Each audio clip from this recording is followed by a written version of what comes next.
Good afternoon, everybody, and welcome to Bayou Bets for Monday, March the 13th. Zach Ewing here, along with Jim Derry, as usual, to bring you through this Monday through a busy weekend in the sports world and, of course, the sports betting world. We've got March Madness. We've got our brackets. We're going to do a whole actual tournament tips preview show from a sports betting perspective that we're going to record after this show, and it'll be ready for you tomorrow morning. So actually, maybe even be ready on the Bayou Bets YouTube channel tonight. But Jim, we've got the brackets. We've also got NFL free agency. Oh, by the way, Aaron Rodgers might be going to the Jets. He also might be still stuck in a dark room somewhere. We don't know. Saints need defensive tackles. We got all sorts of stuff going on. Can I repeat what I said before? I'm sick of Aaron Rodgers. Just pick something already. You prima donna. It's our friend of the show, Trey Wingo, reported that Aaron Rodgers is going to the Jets. It's a done deal. And listen, Trey's got NFL sources, but that's been refuted by some other people who have good NFL sources. Yeah, so who the hell knows what Aaron Rodgers is doing? Brees Hall posted something like, "We got him," basically. Yeah, Garrett Wilson said. Then somebody probably told him, take that off of there because he's going to be pissed off if he can't announce it himself. I guarantee you that's what this is about. I would say it's probably a done deal. And one of his conditions is I get to announce this myself the way I want, probably on Pat McAfee's podcast show, or something.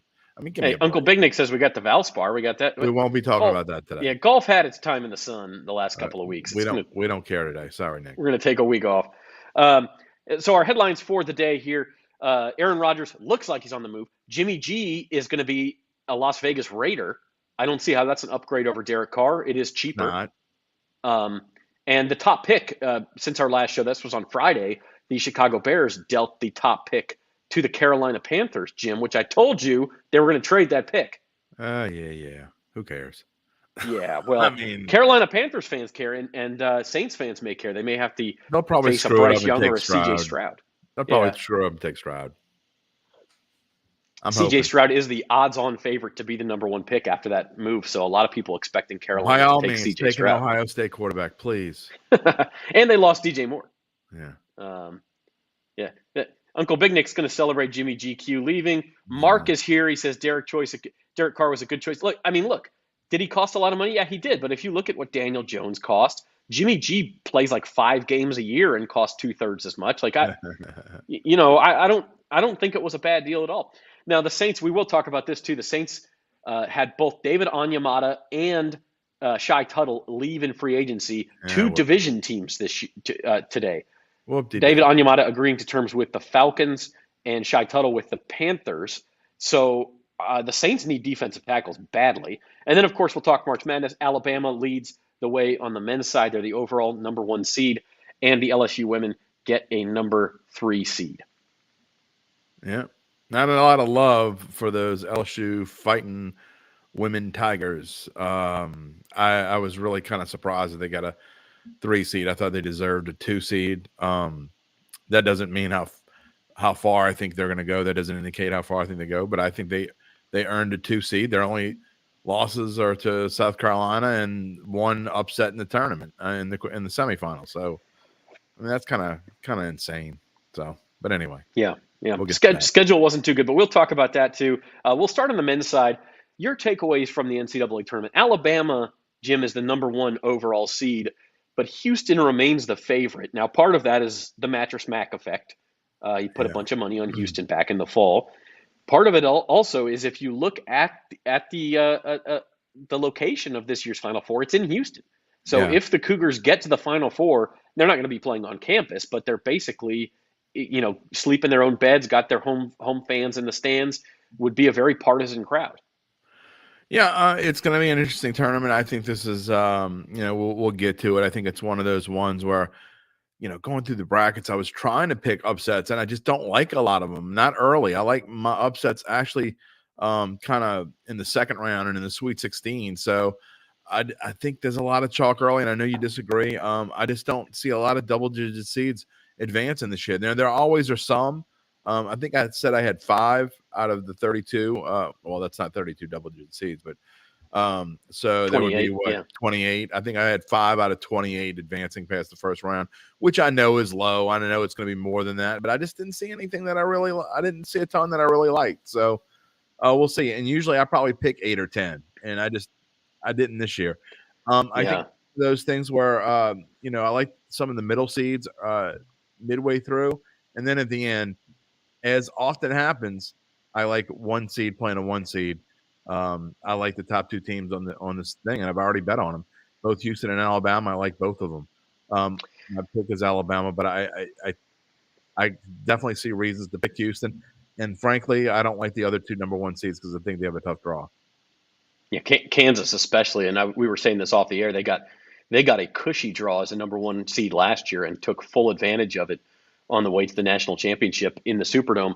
This year, Kansas has probably the toughest number 2 seed in UCLA, certainly the toughest number 4 seed in my eyes in UConn, and maybe the toughest 3 seed in Gonzaga as well. So you're talking about now upsets can happen. Maybe they don't have to face all of those teams, but it is going to be pretty tough. I will say this: I think they made it.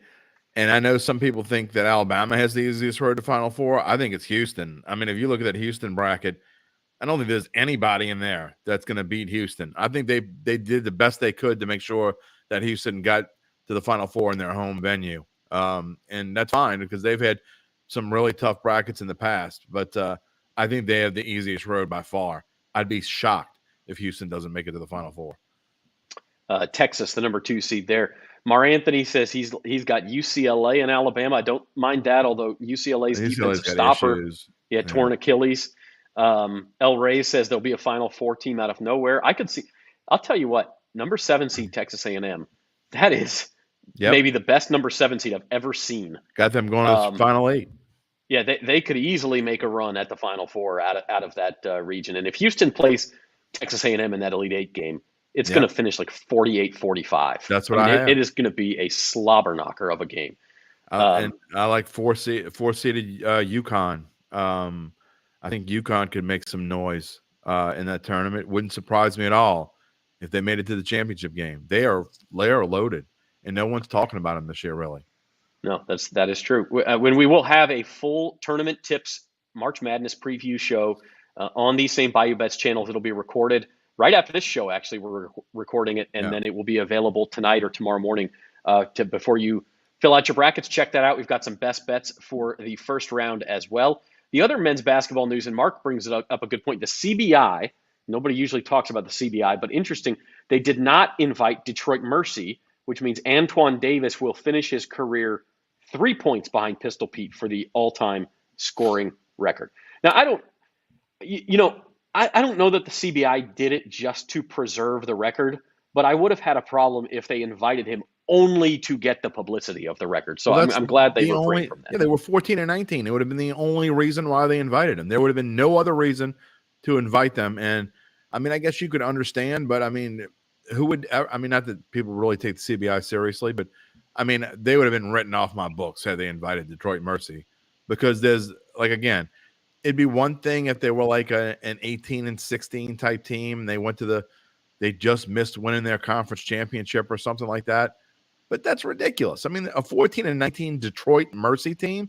I mean, are you going to invite? The only thing that would have been worse than inviting Detroit Mercy is inviting LSU to play them in the first round. So that's ridiculous. Which I really thought they were going to do. I swear I thought that's what they're going to do. Let LSU bring back Shaq to play defense on him. He's got to come into the paint for every shot. We'll make it fair. Well, let's move on. Let's talk a little NFL. Jerry says, what's going on? Former Saints players going to division rivals. Who cares? They're not any good. I mean, they got to go get that bag, right? But we're going to start somewhere else. So the top pick gets traded. Aaron Rodgers on the move, probably to the Jets. We still don't know yet. I mean, this news could break during the show of what Aaron Rodgers finally decides he's going to do. Jimmy G goes to Las Vegas. Which of these has the biggest impact? I mean, I guess you got to say it's Aaron Rodgers on next year's landscape and next year's futures market. Why does it have to be a quarterback? Patrick Peterson's going to the Steelers. I think that's a huge impact. I mean, I'm only half being funny there, but you're talking about why are we sitting here worrying so much about where a 40-year-old quarterback goes? Aaron Rodgers, was he trying to follow in Brett Favre's footsteps? I mean, he hated playing under Favre for 3 years, and now he's like thinking about going to the Jets. Probably is going to the Jets. Look, the Jets are a good team. I think they're a playoff team, not with Zach Wilson at quarterback. I think they would have been. I'm not so sure why they are falling in love with Aaron Rodgers. I think they'd be just as good or maybe even better with like a Jimmy G type. They would have saved themselves some money and then could have even, because they have a lot of money. They could have gone and spent a ton of money somewhere else. So I'm not in love with this. They obviously fell in love with Aaron Rodgers from the beginning and wanted it to happen. We'll see what happens. It doesn't make them the best team in the division. They'll be a good team, but so is Miami, and so obviously is Buffalo. Yeah, still waiting on Aaron Rodgers. I will say that either. I will say this: the Jets wanted Aaron Rodgers. They made that known from the beginning. If he leaves them at the altar, their plan B was Derek Carr. Okay, he's in New Orleans. Their plan C was Jimmy G. Yeah. Okay, he's in Las Vegas. What's plan D? I don't know. I don't know. You talk about having all your marbles in one basket. Yeah. That's not all your eggs in one. You don't put marbles in a basket, do you? All your eggs in one basket. You're talking about Aaron Rodgers and the Jets, because they're desperate for him at this point. Also, yeah, Brett, could you copy Brett Favre anymore? You're going to the Jets after all this retirement drama. I don't know. Jalen Ramsey going to the Dolphins? Yeah, I mean, Jalen Ramsey's towards the end of his career. I do think it's a good signing for them. I also like that speaking of the Jets, that they signed Mike White as a backup to Tua, which means Mike White will probably play 10 games next year. So I think that's a good signing for them. I think the Dolphins are a good team. I don't think they're a great team, but I think Jalen Ramsey to them, they didn't have to give up very much. I think they gave a third rounder and a tight end that I don't know. So big deal. But it's good for the Dolphins. All right, so we talk about the top pick. The Panthers have the number 1 pick. The odds say they're probably taking CJ, at least at this point. It could be Bryce Young. Yeah. But they lose DJ Moore in that deal. So let's talk NFC South for a minute. Any reason to believe... That was an awful trade for Carol, by the way. Yeah, I don't care who they get. Let's put it this way, Jim. Depending on, Carolina will draft a quarterback at number 1. The Bucs I figure they will sign a quarterback at some point. I don't know who at this point. Baker Mayfield is what I'm hearing. Kyle Trask going into the season. Okay, maybe it's Baker. Falcons have Desmond Ridder. Is there anything that could happen between now and training camp breaking that would mean the Saints were not the favorite to win the division? No. There is nothing that can happen that the Saints won't be favored going into training camp. I think the Panthers will probably start to tick down if you want to bet on them. And they're not a bad value bet at 3-1 because they probably will get, assuming they get C.J. Stroud, who is not as good as Bryce Young, but that's what you want to do. Anthony Richardson's not going anywhere near the top 10. Please draft Anthony Richardson. I want some numbnut team. Please, Colts, please make a mockery out of yourselves even more than you already have. I wish the Colts were in the NFC South and not the AFC South. Please draft Anthony Richardson. He is going to be an awful NFL quarterback if he's going to be an NFL quarterback at all. He has no throwing talent whatsoever. I think he was like 56% at Florida last year. So if you can only throw 56% in college or 57% or whatever it is, it's not going to be any better in the NFL. I promise you. So we'll see what happens. What do you? I think it's going to be a surprise. I think all this stuff is a mirage, and I think that he's actually going to. I don't think he's going to go early in the first round at all. I think he's going to be one of those guys that the camera's focusing on all day, and either goes late in the first round or maybe not until the second round. Could be. The Saints have 2 very, very glaring holes on their roster. One is at running back, which you've mentioned. Alvin Kamara going to be suspended at least 6 games to start the year. You would think after his court date in Las Vegas takes place July 31st. And the Saints don't really have a backup running back anyway, so they need a running back. Alvin Kamara restructured his contract today, by the way. And then the other one is defensive tackle, where we mentioned at the top, David Onyemata to Atlanta, Shai Tuttle to Carolina. Malcolm Roach, also a free agent. I mean, they've got like one defensive tackle on this roster. So those are the places that they really need to really bolster their forces. What do you see them doing in free agency, and what do you see them leaving for the draft? I think the Saints have been excellent at bringing in either free agents that haven't done anything throughout their career and turn them into something, Shai Tuttle, David Onyemata, or undrafted free agents and turn them into something, turn them into starters. I think that's the more likely road. I do think they'll draft a defensive tackle, but I don't think it's going to be early. I think there's no question that they need to attack running back every which way they can. We'll wait and see on how much it looks like Mike Thomas is going to be a part of this team, because I think obviously it's not even a done deal that he will be, but I think it's looking more and more like Mike Thomas is going to be back next year. And that's a good thing. We can joke about him all we want, but there's no question that if he comes in here rejuvenated and wanting to play, that he would be a solid number 2 to Chris Olave, because that's what he would be. So that would take some kind of the pressure off at wide receiver. But I think there's no question that the Saints' number one position of need is running back. I hear what you're saying about DT, and that they don't have anyone, but they can fill that in all kinds of ways. I actually think they need an offensive lineman more than they need a defensive tackle. So that's where I would go next. But Jeff Duncan talks about it all the time. He says the Saints don't draft that way. They draft best player available. I find it hard to believe if when it comes their turn to draft and the number 1 player on the board is a safety and the number 2 player on the board is, I don't know, a linebacker, that they're going to draft something there.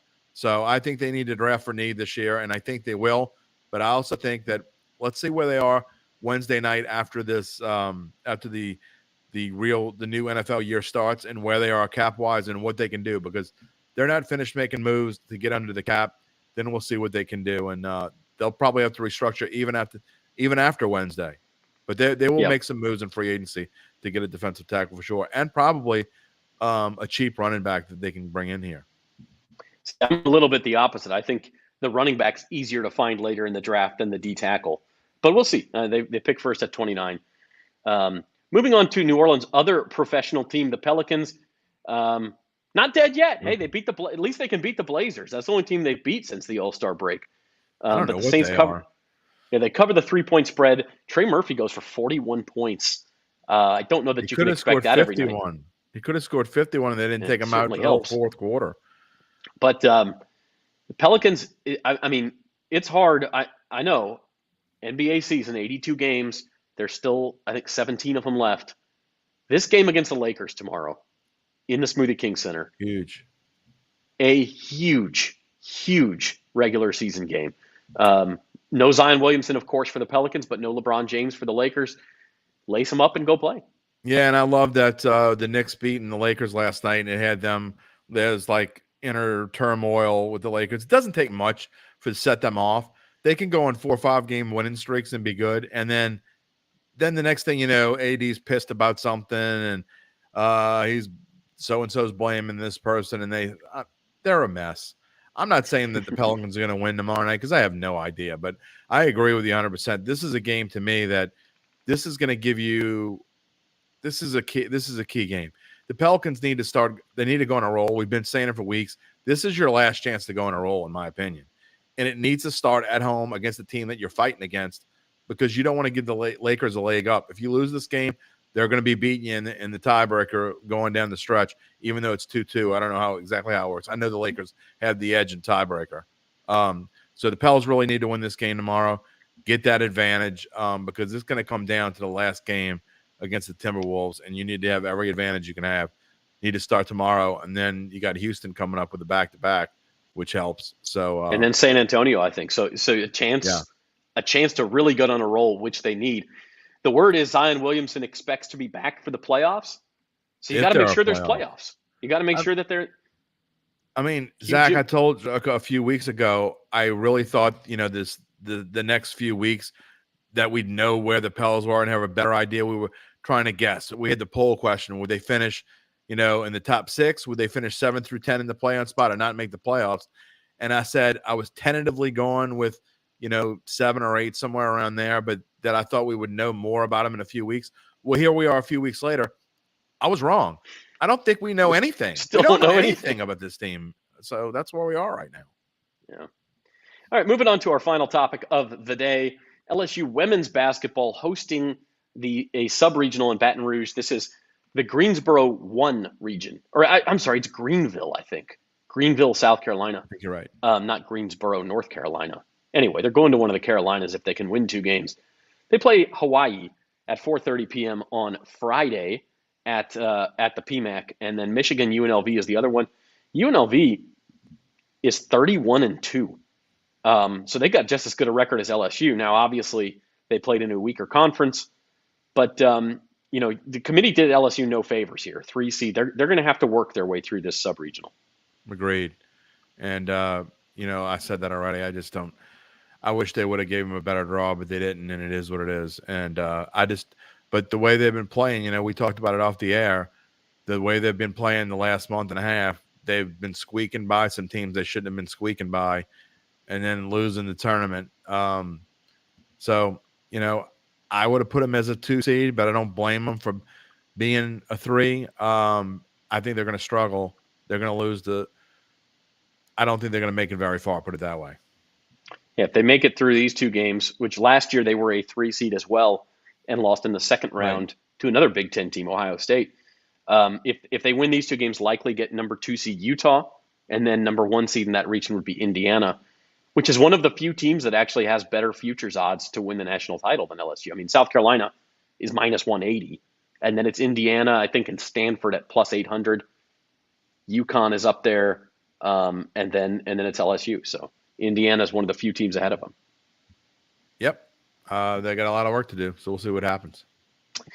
All right, it is time to finish the show with our rants. And I'm here to rant about college basketball. And every year, we saw it again last night, just like we see every year, this team belly aching about not getting into the tournament. Poor Clemson, poor Vanderbilt, poor Oklahoma State. North Carolina.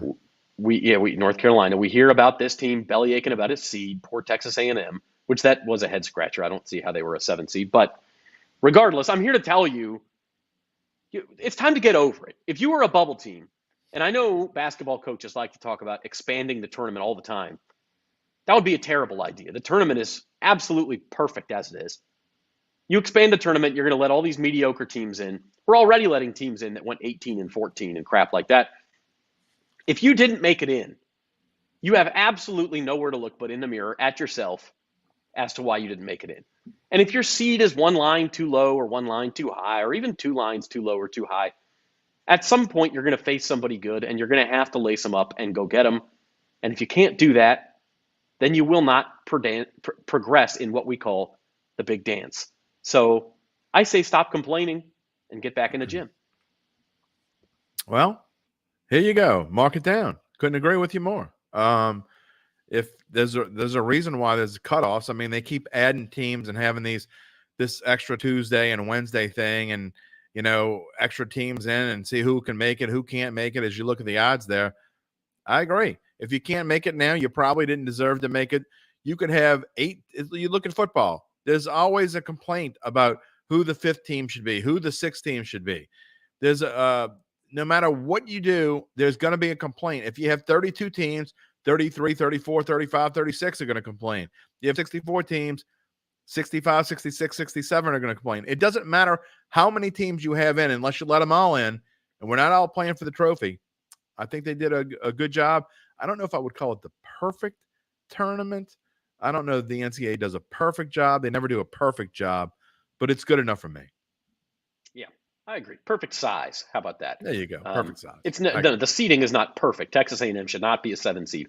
But ultimately, I don't like this play-in crap. I wish they would get rid of that stuff. But other than that, if Texas plays Texas A&M in the second round, I am going to have my butt glued to a TV. That is going to be great theater. Two good teams and 2 teams that haven't played each other in a long time either. So, all right, Jim. But you're not here to talk about March Madness. You're here, as usual, to talk about the NFL because that's what the NFL gets us to do. Yeah, and you know what? I'll bite. There's a reason why they are the king of sports. They are the king of – look, you don't think that they purposefully planned the beginning of free agency to be the day after the brackets were released? Turn on ESPN, turn on whatever sports channel you want, and the likelihood is they'll touch on the brackets.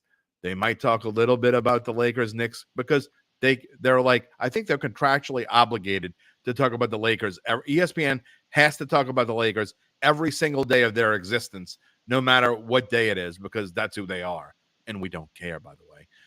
But if you turn on anything else, about 40 out of the 60 minutes, maybe 45 minutes of the 60 minutes is going to be the NFL. And we're in the middle of March. And that's how they plan it. No one does it better than the National Football League to keep themselves relevant 12 months out of the year. And most of us love it, right? We're sitting here on Bayou Bets talking about the NFL on Datitude on Friday. Of course, we'll talk a little college basketball, but we're going to talk about the NFL. We're probably talking about the Pels. Guess what we're going to talk about next month? The NFL draft. Guess what we're going to talk about in May? How are these draft picks going to come in? What are we going to talk about in June? OTAs. I mean, that's just the way that it works. So the NFL is the king of sports, and it is for a reason, and it's not going to change anytime soon. So if you don't like football, you're probably out of luck, or you need to go watch either the NBA channel or MLB, the MLB channel. And you can't do that if you're on YouTube TV, by the way, because they pulled it, and we don't know when it's coming back, which is bad news for somebody like me. I've talked about this. I love the seasonality of sports. I love the fact that in the spring it feels like baseball's coming. I love that when it's hot outside, it's major league season, and then it's time to start talking about NFL training camp. I love when it gets cold outside, it's basketball season, things like that. But you're right. The NFL is it's a dog eat dog world, and the NFL is eating all the other dogs. I mean, just look at the NFL release. There are people who will clear their calendars who already know. They already know the 17 teams their team's going to play. We all know who the Saints will play next year. But we'll clear our schedule just to see the order in which they play them. That's how good the NFL has it.